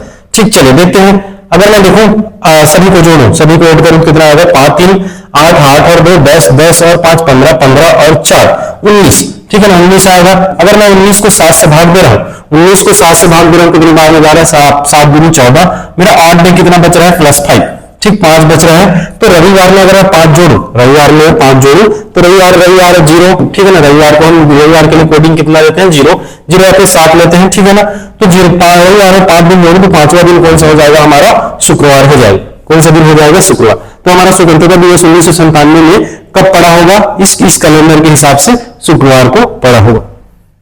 चलिए, बोला है कि प्रकाश गीता से लंबा, ये हमारा ऑर्डर का क्वेश्चन है। ठीक, ऑर्डर में क्या रहता है, सीक्वेंस देखना रहता है कि कौन छोटा है कौन बड़ा रहता है। स्टेटमेंट के हिसाब से देखते हैं कि प्रकाश गीता से लंबा है, ये रहा प्रकाश, प्रकाश जो है किससे लंबा है, गीता से लंबा है। ठीक है भैया, प्रकाश को ऊपर रख दिए, गीता को नीचे रख दिए क्योंकि लंबा है बोला है। आगे बोला है अमर प्रभात से लंबा है, अमर जो है ना, ये रहा अमर, अमर किससे लंबा है, प्रभात से। हम पीबी लिख दे रहे हैं प्रभात, चलो ना, प्रभात से क्या है, लंबा है, लेकिन उतना लंबा नहीं जितना कि गीता है, लेकिन उतना लंबा नहीं जितना कि गीता है। तो मतलब गीता जो है ना, गीता किससे, अमर से लंबा होगा। ठीक है, तो गीता ऊपर होगा, देखते हैं आगे देखते हैं, ठीक है ना। प्रबोध प्रकाश से लंबा है, ये रहा प्रकाश, प्रकाश से लंबा कौन है, प्रबोध, ठीक है ना, ये रहा प्रबोध, प्रबोध जो है प्रकाश से लंबा है। ठीक है, अब बोला है कि इनमें से सबसे छोटा, अब पहले ही बता दिया है कि गीता क्या है, अमर से क्या है, बड़ा है। गीता जो है अमर से बड़ा है, बता दिया यहाँ पे, उतना लंबा नहीं जितना। तो सबसे छोटा कौन है हमारा, नीचे कौन दिख रहा है हमें, प्रभात दिख रहा है। ठीक है ना, हमें कौन है, प्रबोध है, ये प्रभात दिख रहा है हमें सबसे नीचे, तो सबसे नाटा या फिर सबसे छोटा कौन सा है, कौन है, प्रभात है हमारा, कौन है, प्रभात। हमारा आंसर आ जाता प्रभात। ठीक है ना, ऑर्डर का क्वेश्चन था, आसान क्वेश्चन है। ठीक, चलिए आगे देखते हैं, दिया हुआ है इसको सीक्वेंस वाइज जमाना है कि सीक्वेंस क्या, पहले सबसे पहले क्या, उसके बाद क्या। सबसे पहले तो आप जुर्म करोगे, ठीक है ना, सबसे पहले आप क्या जुर्म करोगे, तो ये तो हो नहीं सकता। जुर्म करने के बाद आपको पुलिस पकड़ के लेके जाएगा, ठीक, पुलिस पकड़ के लेके जाएगा, जुर्म करने के बाद पुलिस पकड़ के लेके जाएगा। पुलिस पकड़ने के लेके जाने के बाद किसके सामने समक्ष पेश किया जाएगा, आपको न्यायाधीश के सामने पेश किया जाएगा। ठीक है ना, न्यायाधीश के सामने क्या किया जाएगा, पेश किया जाएगा। तो हमारा आंसर क्या हो जाएगा, बी। ठीक है, जुर्म करोगे, जुर्म करने के बाद पुलिस पकड़ेगा, पुलिस पकड़ने के बाद न्यायाधीश के सामने पेश किया जाएगा, न्यायाधीश के सामने पेश करने के बाद फैसला सुनाया जाएगा, फैसला सुनाने के बाद क्या होगा, आपको सजा दे दी जाएगी। ठीक है, चलिए आगे देखते हैं। 74 नंबर का क्वेश्चन बोलता है कि 74 नंबर का राम, ये डायरेक्शन का क्वेश्चन है। बोला जा रहा है कि राम उत्तर पश्चिम से घड़ी की दिशा में, ठीक है ना, राम जो है उत्तर पश्चिम से। चलिए बनाते हैं, डायरेक्शन के लिए बनाते हैं हम एक छोटा सा डायग्राम बनाते हैं। ठीक है ना, ये हमारा हो गया पूर्व, ये हो गया हमारा उत्तर, ये हो गया हमारा दक्षिण, ये हो गया हमारा पूर्व और ये हो गया हमारा पश्चिम। ठीक है ना, अब बोला है कि राम उत्तर पश्चिम से, किस दिशा से, उत्तर पश्चिम दिशा से बनाते रहिए डायरेक्शन। ठीक है ना, उत्तर पश्चिम से, किस डायरेक्शन से, उत्तर पश्चिम। पहले अभी उत्तर पश्चिम से घड़ी की दिशा में 90 डिग्री, घड़ी की दिशा में क्लॉकवाइज 90 डिग्री, 90 डिग्री का मतलब कुछ यहाँ पे आ गया अभी, ठीक है ना, 90 डिग्री है, 90 डिग्री, ये 45 और 45 90 हो गया, 90 डिग्री में आ गया। फिर घड़ी के विपरीत दिशा में, घड़ी के विपरीत दिशा में का मतलब है इधर ऐसा चलेगा, घड़ी के विपरीत दिशा में कितनी डिग्री, 180 डिग्री। ठीक है ना, तो 90 हो गया और 90 90 कितना हो गया, 180, यहाँ पे आ गया कुछ 180 डिग्री। पुनः उसी दिशा में 90 डिग्री मुड़ता, पुनः उसी दिशा में मतलब है एंटी क्लॉकवाइज 90 डिग्री, 90 डिग्री का मतलब कुछ यहाँ पे आ गया। ठीक है ना, अब वह किस दिशा में है, किस दिशा में है, दक्षिण पूर्व। ये रहा दक्षिण, दक्षिण और पूर्व के बीच में कौन सा डायरेक्शन, दक्षिण पूर्व। कौन सा ऑप्शन है हमारा, डी ऑप्शन हमारा सही हो जाता है, दक्षिण पूर्व। ठीक है ना, ऐसे क्वेश्चन आपको देखने को मिलेगा। ठीक है, वामावर्त या फिर दक्षिणावर्त दिया हो, या तो घड़ी की दिशा में दिया हो, या फिर घड़ी के विपरीत दिशा में दिया हो, ऐसा करके आपको क्वेश्चन देखने को मिल जाएगा। ठीक है ना, चलिए ये ब्लड रिलेशन का क्वेश्चन है। यदि ए क्यू का पुत्र है, यदि ए किसका पुत्र है, क्यू का। ठीक है भैया, ए जो है किसका पुत्र है, क्यू का पुत्र है, ये रहा क्यू इसका पुत्र है। ठीक, हमें नहीं पता कि वो लेडीज है कि जेंट्स है, ठीक है, माँ है कि बाप है नहीं पता। क्यू Q और Y बहने हैं, ठीक है ना। अब बोल दिया कि Q और Y क्या है, बहने हैं। Q और Y बहने हैं तो ऑब्वियस सी बात है ये इसकी क्या हो जाएगी, माता हो जाएगी। अब बोला है कि Z Y की माँ है। Z जो है किसकी माँ है, Y की माँ है। Z Y की माँ है का मतलब इसका भी माँ होगा, इसका भी माँ होगा, है ना। Z जो है किसका माँ है, Y का माँ है, ठीक है भैया। बोला है P Z का पुत्र है। P जो है किसका पुत्र है, Z का पुत्र है, फिर ठीक है। P जो है किसका पुत्र है, Z का पुत्र है, ठीक, पुत्र है। तो ये भी क्या हो जाएंगे, तीनों सिबलिंग्स हो जाएंगे, ठीक है, दोनों बहन, और ये क्या हो जाएगा, भाई हो जाएगा। निम्न में से कौन सा कथन सही है। P A का मामा है। P जो है A का मामा है, ये बहन है और ये भाई है, तो भाई ऑब्वियस सी बात है क्या हो जाएगा, मामा हो जाएगा। पहला ऑप्शन क्या हो जाएगा, सही हो जाएगा, आगे चेक करने की जरूरत नहीं है, ठीक है। पहला ऑप्शन क्या है, सही।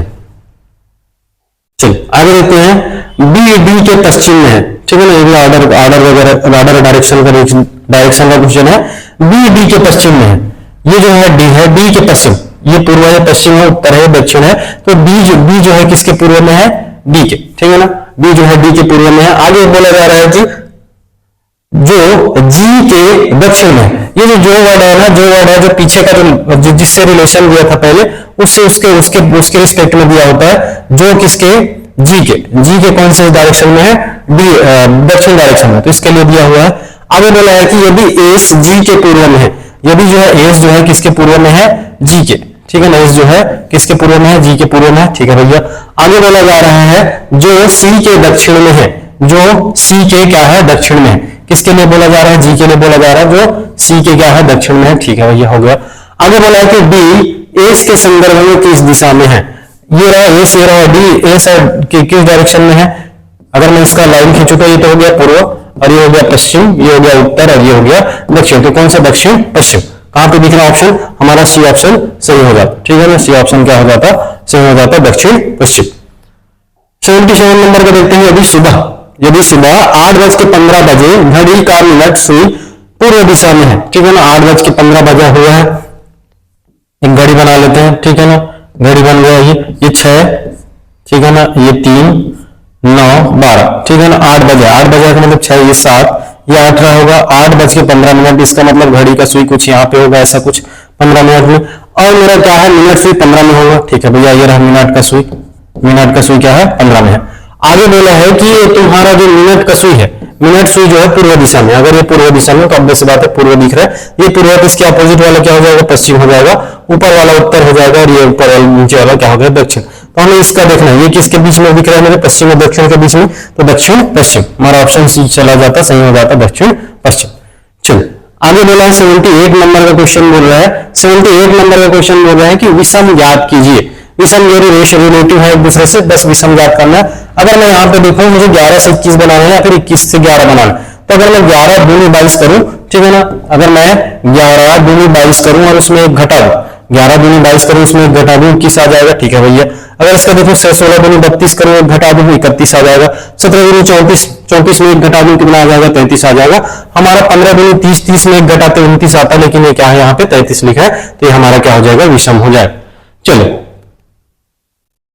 ये कोडिंग डिकोडिंग है, स्टेटमेंट वाइज स्टेटमेंट वाला कोडिंग डिकोडिंग है, ठीक है ना। बोला फास्ट एंड फ्यूरियस को लिए कोमोजोल कोडिंग दिया जाता है।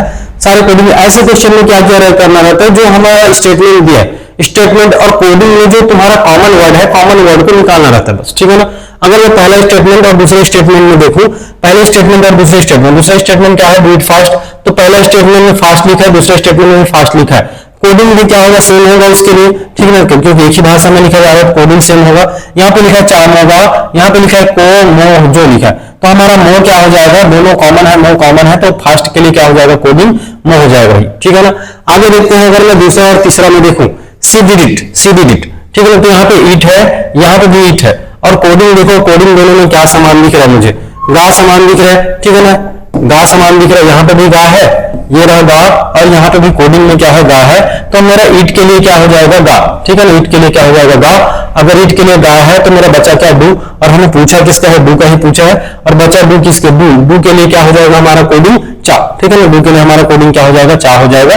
ये रहा हमारा चा, डी ऑप्शन सही हो जाएगा, ठीक है। इसमें कुछ नहीं करना रहता, इसमें सिर्फ और सिर्फ जो तुम्हारा स्टेटमेंट दिया है, स्टेटमेंट में क्या करना रहता है, स्टेटमेंट में जो कॉमन वर्ड है उसको लेना रहता है, और तुम्हारा कोडिंग है ना, कोडिंग में जो कॉमन वर्ड है उसको लेना रहता है। चलिए आगे देखते हैं, 79 का हो गया, अगला जो है 80 नंबर का क्वेश्चन देखते हैं। 80 नंबर का क्वेश्चन बोला है यदि किसी भाषा में माइनस का अर्थ प्लस है और प्लस का अर्थ इंटू है, इंटू का अर्थ डिवाइडेड बाई है, तो क्या करना, कुछ नहीं, बस ये जो तुम्हारा साइन है साइन को चेंज करना है कोडिंग के हिसाब से। 27 बना के देखते हैं। माइनस के लिए क्या दिया, माइनस के लिए प्लस है 9, ठीक है ना। प्लस के लिए कोडिंग दिया है इंटू 3, माइनस के लिए कोडिंग क्या दिया है प्लस 3, ठीक। डिवाइडेड बाई के लिए कोडिंग कितना दिया है माइनस का 3। अगर -3 और +3 देखें 9 9 तो 27, 27 दिन में कितना हो जाएगा 54 हो जाएगा हमारा आंसर। सीधे आसान क्वेश्चन था, ठीक है ना।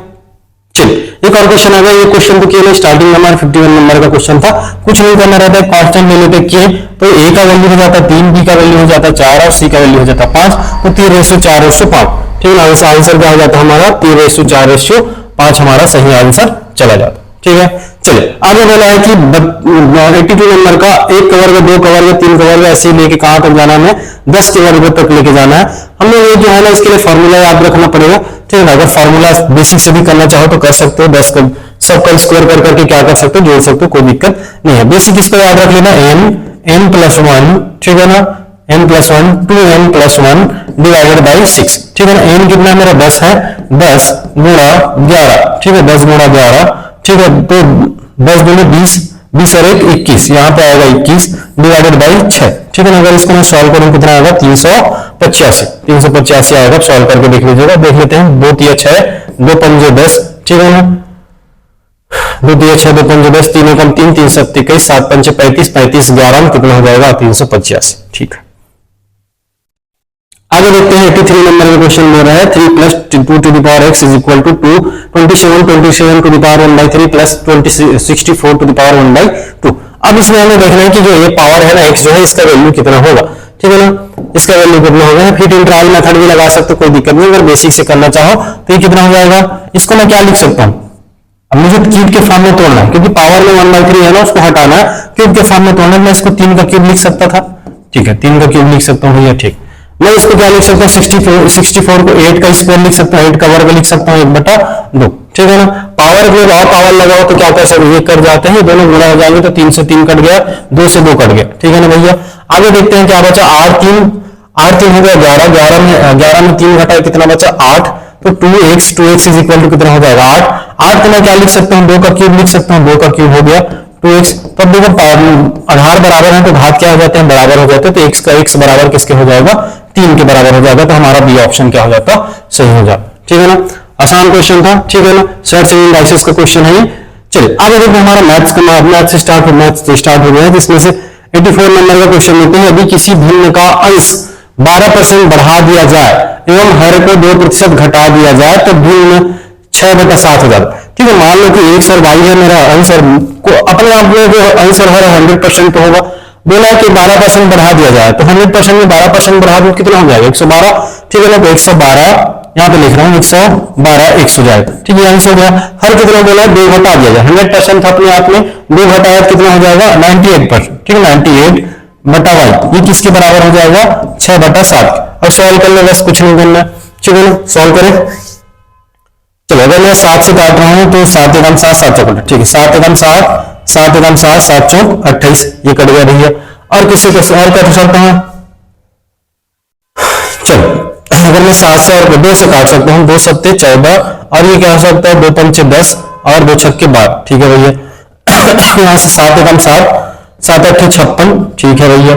तो बच गया मेरा कितना x/y, कितना बच गया मेरा x/y बच गया 6/8। अगर मैं 2 से काटूं 2 3 6 और 2 4 8, तो कितना आ जाएगा मेरा आंसर 3/4, कितना आ जाएगा 3/4। इनिशियली जो तुम्हारा भिन्न था, ठीक है, तुम्हारा फ्रैक्शन था कितना था x/y किसके बराबर था 3/4 के बराबर था, मतलब 3/4 हमारा सही आंसर हो जाता। चलिए आगे देखते हैं कि बोला गया 85 नंबर का 25 विद्यार्थियों में से 12% विद्यार्थी गणित में अच्छे हैं, तो कितने विद्यार्थी गणित में अच्छे नहीं है, ठीक है। जब 12 कोई भी वैल्यू जो है अपने आप में 100% होता है, 12% तो अच्छे हैं बोला है, तो कितने परसेंट अच्छे नहीं होंगे 88%, ठीक है ना। कितने परसेंट, 100 में 12 घटाओ कितना 88%, तो 25 जो है ना 25 का अगर मैं 88% निकालो, 88% परसेंटेज हटाने के लिए क्या करते हैं हम लोग 100 से भाग करते हैं, तो 25 से कम 25 25 चौक 100, 4 एकम 4, 4 बाई सम कितना हो जाएगा 88।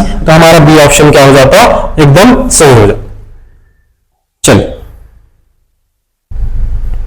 आगे देखते हैं 86 नंबर का क्वेश्चन। एक दुकानदार एक वस्तु का, ये जो है ना, ये बहुत इंपॉर्टेंट क्वेश्चन है। हर पेपर में आपके व्यापन के जब अगर जिसमें मैथ्स वाला सिलेबस है ना, ऐसे क्वेश्चन आपको देखने को मिलता है। ठीक है, लाभ हानि का क्वेश्चन है, इसमें एमपी और सीपी का खेल रहता है। ठीक है, मार्क प्राइस और कॉस्ट प्राइस का, अंकित मूल्य और तुम्हारा क्रय मूल्य का खेल रहता है।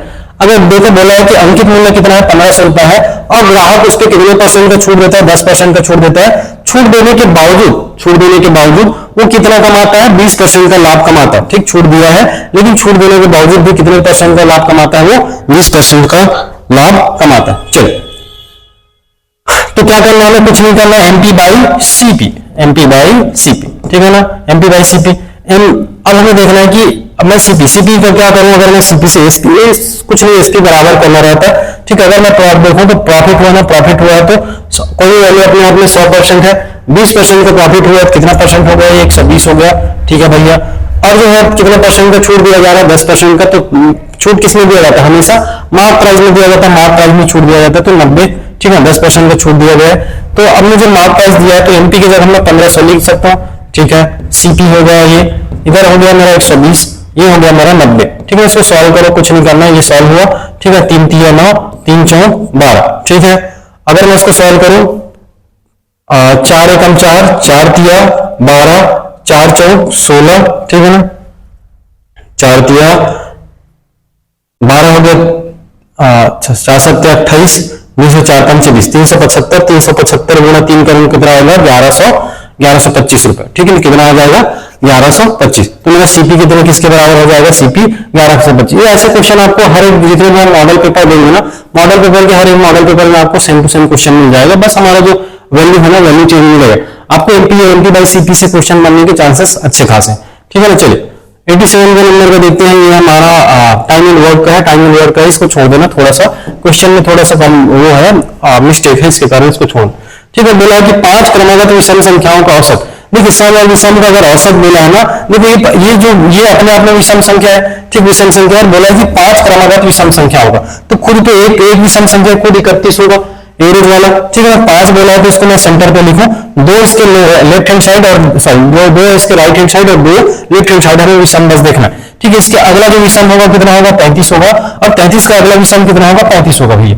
ठीक है ना, और 31 से पहले विषम संख्या कितना होगा, 29 होगा, और 29 से पहले विषम संख्या कितना होगा, 27 होगा। ठीक है, तो 5 संख्याएं, 5 संख्याओं का अगर औसत निकालूंगा, सभी विषम संख्या है, और विषम संख्याओं का अगर मैं औसत निकालूंगा कितना आएगा, 31 आएगा।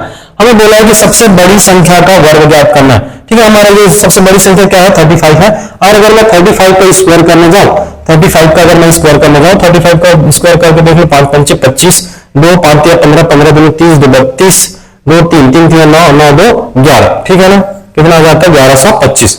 ठीक, 35 का स्क्वायर कितना हो जाएगा, 1125, 3 3 9 9 2 3 5 या 15, 5 या 15 दूनी 30, 30 2 32, 3 3 3 9 9 और 3 12, सॉरी 1225। ठीक है ना, कितना आ जाएगा, ये नहीं है 1225, 35 और 35 से गुणा करो कितना आएगा, 1235, 35 का स्क्वायर होता है 1235। चलिए आगे देखते हैं। एक व्यक्ति साधारण ब्याज की एक निश्चित दर पर निवेश करता, एक कोई राशि है उसको निवेश करता है, 7 वर्षों में कितना मिलता है, 14,522 रुपए, और 11 वर्ष बाद कितना हो जाता है, 8,906 रुपए। ठीक है ना, अब देखो कि 7 वर्ष में कितना है, इतना है, और 11 वर्ष में कितना है, इतना है। देखिए जब साधारण ब्याज करते हैं ना, साधारण ब्याज में हर साल जो है ब्याज जो है समान मिलता है। चक्रवृद्धि ब्याज में ऐसा नहीं है, हमें चक्रवृद्धि ब्याज में क्या है, ब्याज के ऊपर ब्याज मिलता है। पहले साल तो साधारण ब्याज मिलेगा, लेकिन उसके साल अगले साल क्या होता है, साधारण ब्याज के जो है चक्रवृद्धि ब्याज मिलने लगता है, मतलब ब्याज के ऊपर और ब्याज मिलने लगता है। लेकिन साधारण ब्याज में जितने भी वर्ष का दो आप अगर मैं पैसा कहीं पे जमा कर रहा हूँ या फिर किसी को दे रहा हूँ तो क्या मिलेगा, साधारण ब्याज की दर से अगर मैं उसका ब्याज लगा रहा हूँ तो हर साल मुझे कितना ब्याज मिलेगा, समान ब्याज मिलेगा। इसका मतलब है 7 और 11 का डिफरेंस कितना है, 4 है, 4 साल का है। 4 साल में मुझे एक्स्ट्रा कितना दिख रहा है, यहाँ पे देखो कितने के बराबर आएगा, 4,300, अगर मैं इसको माइनस करूं तो 84। ठीक है ना, 4,384 कितने साल में, 4 साल। मैं बोला हूं कि हर साल ब्याज समान मिलता है, तो एक साल का ब्याज कितना हो जाएगा हमारा, 1 0 36 1096 ठीक है। एक साल में ब्याज कितना 1096। बोला है कि 7 साल में राशि कितना हो गया है 14,522 रुपए हो गया है। एक साल में उसको ब्याज मिला है 1096। तो 7 साल में कितना ब्याज मिला होगा इसका 7 से मल्टीप्लाई करो, ठीक है ना। 7 से मल्टीप्लाई करोगे करके देखिए 7 7 के 42 2 4, ठीक है ना। 7 में 63 63 और 4 67 67 7 6 ठीक 70 76, ठीक है। कितना आ जाएगा 76। अब इसको किसमें माइनस करना है, सिर्फ इसमें माइनस करना है, माइनस क्योंकि इतना तो ब्याज मिला है ना, ये चक्रवृद्धि ब्याज है, मतलब चक्रवृद्धि ब्याज बोल रहा हूँ, ये मिश्रधन है। मुझे मेरा मूलधन में ये जो तुम्हारा ब्याज है, ब्याज को मिलाने के बाद इतना बना हुआ, ठीक है ना। तो अगर मैं इसमें इतना माइनस करूं तो मेरा आंसर कितना आएगा 6,850 रुपए। कुछ नहीं करना, बस इसमें इसको इतना घटा लेना हो जाएगा, क्योंकि एक साल में ब्याज मिलेगा 1096, 7 साल में ब्याज मिलेगा, उसको 7 से गुणा करोगे तो 7 साल में ब्याज मिल गया। मुझे इतना प्राप्त हो रहा है 7 साल बाद, इसका मतलब है मेरा मूलधन उसमें ऐड होगा, ठीक। प्रिंसिपल मेरा ऐड होगा, प्रिंसिपल ऐड होगा, फिर क्या है कुछ नहीं करना है। जो हमारा ब्याज है प्रिंसिपल में ब्याज, सॉरी तुम्हारा वो है ना मिश्रधन है, मिश्रधन में क्या करना है तुम्हें, हमारा जो ब्याज है, ब्याज इंटरेस्ट है, इंटरेस्ट को घटाओगे तो हमारा क्या आ जाएगा मूलधन आ जाएगा।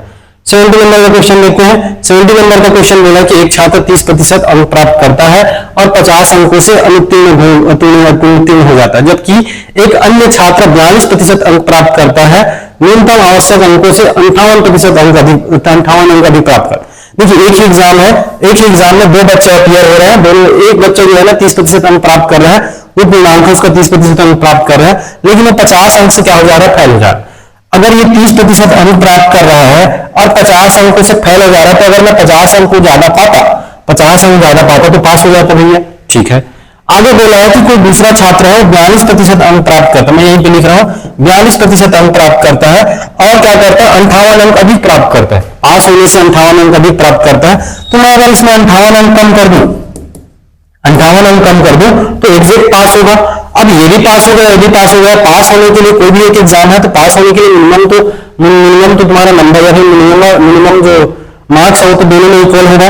अगर मैं इन दोनों को सॉल्व करूं देख लो, अगर मैं इसको बदल रहा हूं, इसको बदल रहा हूं, कितना हो जाएगा 12%। किसके बराबर 12% हो जाएगा हमारा 108 के बराबर, ठीक है ना। 108 के बराबर, तो 1% किसके बराबर 9 के बराबर, तो 100% किसके बराबर 100% हमारा हो गया 900 के बराबर। 100% किसके बराबर 900 के बराबर, ठीक। तो जो तुम्हारा पेपर हुआ है 900 का, हमें निकालना क्या बोला है, उत्तीर्ण, परीक्षा में उत्तीर्ण होने के लिए कितने होने चाहिए भैया, हमें 30% आना चाहिए, मतलब 1% का वैल्यू तो 9 है, तो 30% का वैल्यू कितना हो जाएगा 9 या 27 270। अगर इसमें 50 अंक और जोड़ देता तभी तो पास होता है, ठीक है ना। 1% का वैल्यू 9 है, पूर्णांक तो 900 का है, लेकिन हमें प्राप्तांक निकालना है कि कितने नंबर पाता तो पास हो जाता।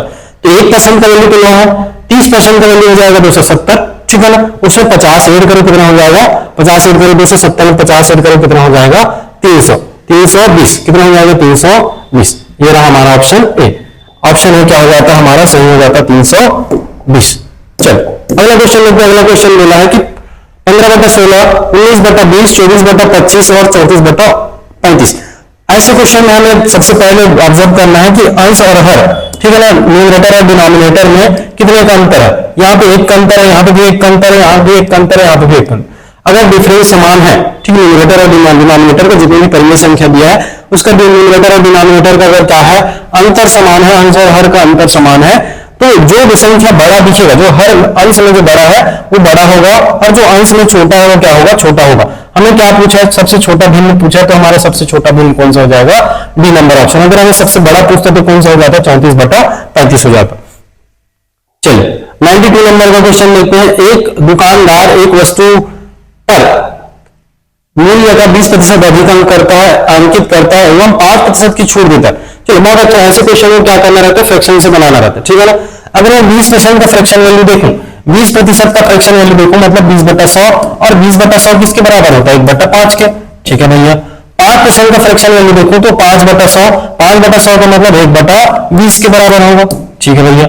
अब बोला है कि 20% अधिक मतलब अगर मैं मेरा कॉस्ट प्राइस अगर सीपी और एसपी का मैं रेशियो देखूं, सीपी और एसपी का रेशियो देखूं तो 5 है, जो मेरा सीपी 5 है, 5 के समान को 6 में दे रहा होगा, तभी तो 20% अधिक अंकित कर रहा है ना, तो 5 के समान में कितने में दे रहा होगा, वो 6 में दे रहा होगा, ठीक है ना। उसके बाद बोला है कि 20 के समान को क्या दे रहा है, छूट दे रहा है, तो 20 के समान को कितने में दे रहा होगा, 19 में दे रहा होगा।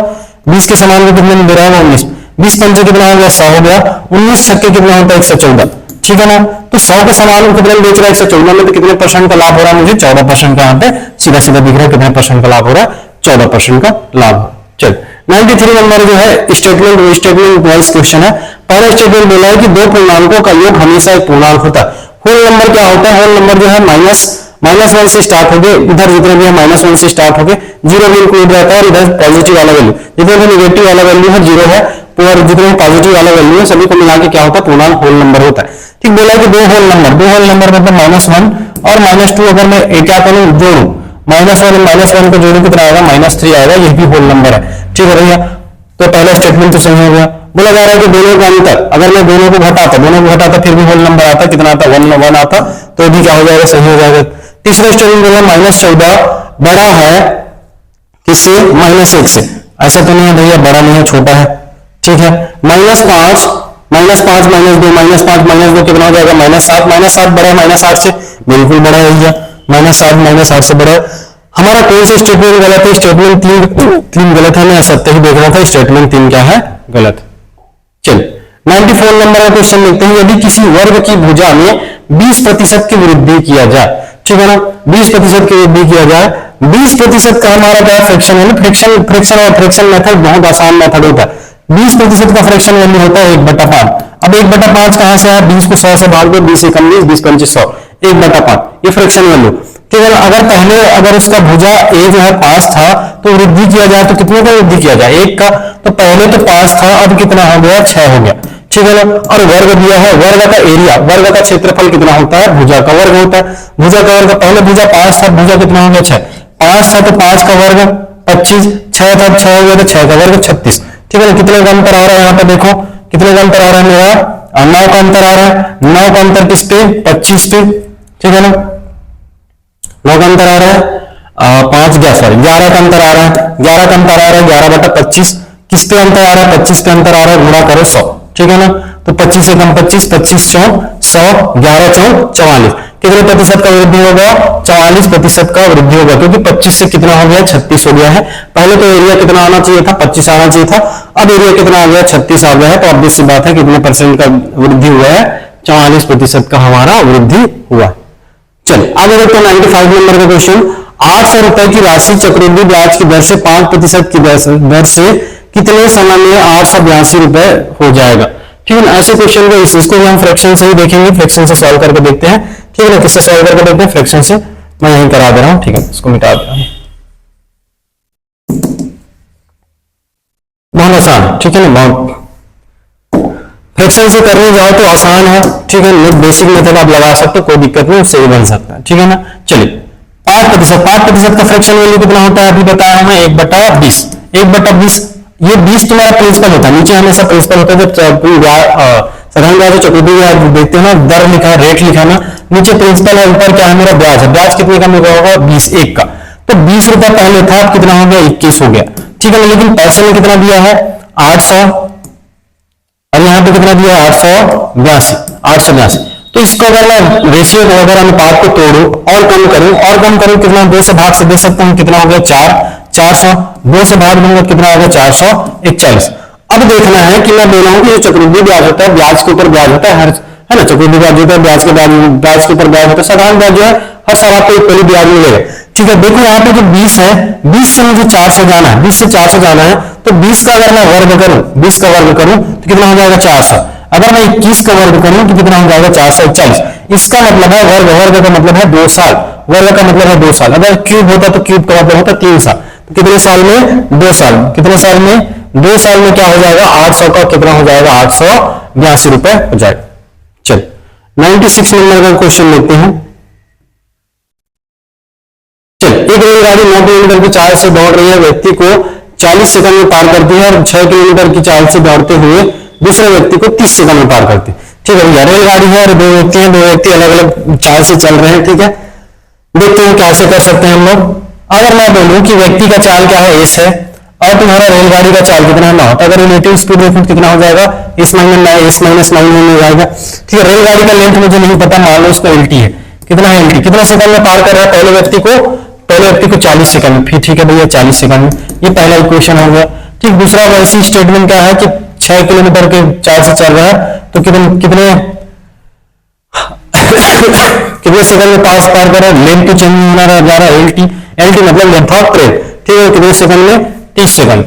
अब ये दो इक्वेशन हो गया, दोनों इक्वेशन को कुछ नहीं करना है, घटाना है। इक्वेशन 1 में इक्वेशन 2 घटाऊंगा कितना बचेगा, ये -3, ठीक, घटा लो, -3 बचेगा। ये कितने के बराबर आ जाएगा, -10 LT बटा 120, ठीक है, दोनों घटा के देखना 120 आ जाएगा। आगे देखते हैं, ये और ये खत्म हो गया भैया, ये तो मेरा किलोमीटर प्रति आवर में है, माइनस से माइनस खत्म। इसको मैं अगर किसमें बदल दूं, मीटर प्रति सेकंड में बदल दूं, मीटर प्रति सेकंड 5/18 से गुणा करना रहता है, ठीक है। इधर बच गया मेरा LT और बटा 12 को इधर गुणा करके ले आओ, ठीक, सॉल्व करो, कितना आ जाएगा, LT मेरा आएगा 100 मीटर, ठीक है ना, कितना आएगा 100 मीटर। कहां गया ऑप्शन, ये रहा ऑप्शन मेरा 100 मीटर।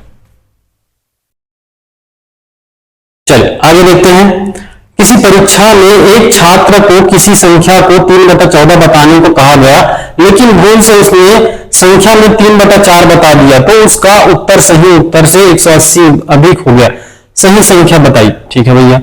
देखो ऐसे संख्या में क्या है, गुणा हो गया, गुणा जब हम भाग कर दिया, ठीक है ना, बोलते हैं कि 5 का गुणा 5 में 25 का गुणा करने को बोला गया, लेकिन वो क्या कर दिया, भाग कर दिया गया, तो अंतर इतने का है। ऐसे टाइप के क्वेश्चन बनते हैं, इसमें कुछ नहीं करना है, जो हर है ना, हर का मुझे एलसीएम लेना है। अगर मैं हर का एलसीएम लूं, हर का एलसीएम लूं कितना जाएगा, कितना होगा मेरा 2 7 दूनी 14, कितना आ जाएगा मेरा 28, एलसीएम कितना आएगा मेरा 28 आएगा, ठीक है भैया 28 आएगा। 14 से 28 को भाग करो, कितने बार में जाएगा, 2 बार में। 4 से 28 को भाग करो, कितने बार में जाएगा, 7 बार।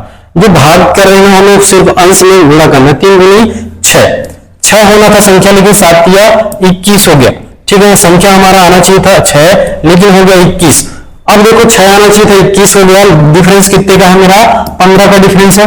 डिफरेंस कितने का है मेरा, 15 का डिफरेंस है, 15 का डिफरेंस है, लेकिन संख्या में कितने का डिफरेंस है, 150 का डिफरेंस है, तो 15 किसके बराबर हो जाएगा, 150 के बराबर हो जाएगा। और 1 किसके बराबर हो जाएगा, 10 के बराबर हो जाएगा। 1 किसके बराबर हो जाएगा, 10 के।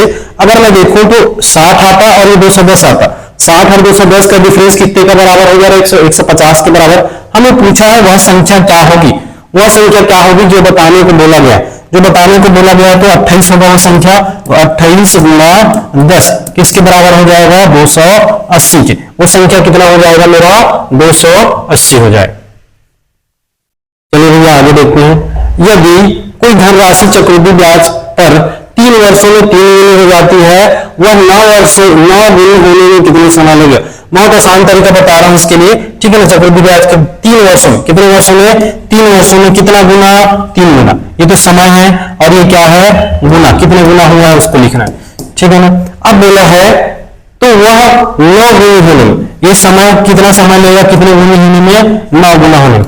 अब देखो कि ये क्या है, 3 से मुझे 9 जाना है, तो 3 का अगर मैं वर्ग करूं, 3 का गुणा नहीं करना, ठीक है, 3 का गुणा नहीं करना, 3 का वर्ग करूं। अगर मैं 3 का वर्ग करूं तो 3 का वर्ग करूं तो कितना हो जाएगा, 3 3 9 हो जाएगा गुणा, ठीक है ना। क्योंकि चक्रवृद्धि ब्याज में क्या है, ब्याज के ऊपर ब्याज मिलता है, तो 3 गुना तो 2, पावर कितना है, 2 है, पावर 2 है, तो जब पावर में 2 है तो इसका 2 का गुणा करना है, बस और कुछ नहीं करना है। 3 गुना कितना हो जाएगा, 6। अगर पावर 4 होता तो 4 का गुणा करते, पावर 3 होता तो 3 का गुणा करते, ठीक है ना। पावर 3 होगा तो क्या, किसका गुणा करते, 3 का। कितने साल में, 6 साल में कितना गुना हो जाएगा, 9 गुना। 3 साल में तो कितना गुना हो रहा है, 3 गुना, लेकिन 6 साल में कितना गुना हो जाएगा, 9 गुना हो जाएगा। चलिए आगे क्वेश्चन दे रहे हैं कि जब 75 में किसी संख्या का 75% जोड़ा जाए, एक संख्या है 75, उस 75 में कोई संख्या है उसका 75% ऐड करना है, ठीक है। कोई संख्या मान लो x है, x का 75% क्या करना है, ऐड करना है, तो वही संख्या प्राप्त होता है। वही संख्या का मतलब है x जो अपने आप में 100% रहा होगा, 100% ऑफ x प्राप्त होता है, ठीक है ना। 75 को इधर लेके गया तो कितना आया, 25%। 25% किसके बराबर होगा, 75 के, ठीक है ना। 100% बनाने के लिए क्या करोगे, दोनों तरफ 4 का गुणा कर दो, ठीक, दोनों तरफ 4 का गुणा करोगे, 100% किसके बराबर आ जाएगा, 100% हमारा आ जाएगा बराबर 300 के, किसके बराबर, 300। तो हमारा आंसर बी क्या हो जाता है, एकदम सही हो जाता है। चलिए आगे देखते हैं, यदि 2 संख्याओं का लघुत्तम समापवर्त 225 है और उच्चतम उभयनिष्ठ का मतलब है एचसीएफ, हाईएस्ट कॉमन फैक्टर, ये एचसीएफ दिया है, लोएस्ट कॉमन फैक्टर, ये हाईएस्ट कॉमन फैक्टर दिया है एचसीएफ, ठीक है ना। लीस्ट कॉमन फैक्टर भी बोलते हैं उसको, ठीक।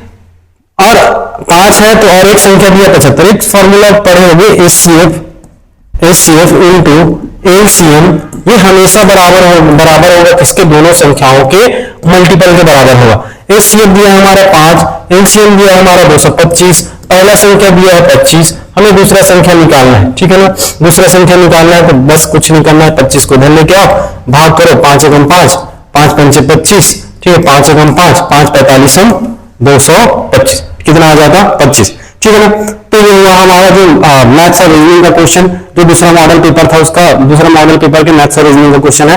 हम आशा करते हैं कि आपको ये बहुत अच्छा लगा होगा, एक बार प्रैक्टिस करके जाइएगा। क्वेश्चन अच्छे लेवल के सारे क्वेश्चन है, ज्यादा टफ लेवल के क्वेश्चन नहीं आएंगे इसमें, टफ लेवल के क्वेश्चन भी इंक्लूड किया गया है, ठीक है। मॉडरेट लेवल का क्वेश्चन आएगा क्योंकि उतना टाइम नहीं रहेगा, 2 घंटे का पेपर रहेगा, तो थोड़ा सा लेंदी नहीं आएगा, मॉडरेट लेवल का पेपर आएगा। एटलीस्ट जितने भी 5 मॉडल पेपर आपको दिया जाएगा, 5 मॉडल पेपर को, चाहे जीएस वाला पार्ट हो चाहे मैथ्स और रीजनिंग वाला पार्ट हो, एक बार एग्जाम से पहले 2 दिन पहले करके जाइएगा, ठीक है ना। आपको बहुत बेनिफिट मिलेगा आपके एग्जाम में। Thank you so much.